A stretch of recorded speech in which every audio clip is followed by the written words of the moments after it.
கல்யாண இரவு டின்னர் இதுவே எனக்கு போதும்.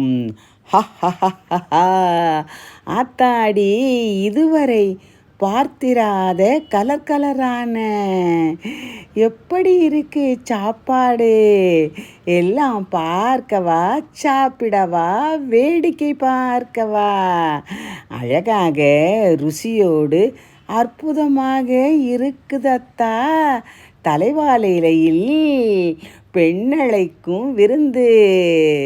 அருமை அருமை அற்புதமே, எல்லாம் சுட சுட இலையில் கொஞ்சம் கொஞ்சம் எதுவும் வேஸ்ட் ஆகாமல் சாப்பிடலாமே. லவ் போன்ற பன்னீர் இட்லியும் அருமையான அழகான அற்புதமான குண்டு பூரியும் விதவிதமான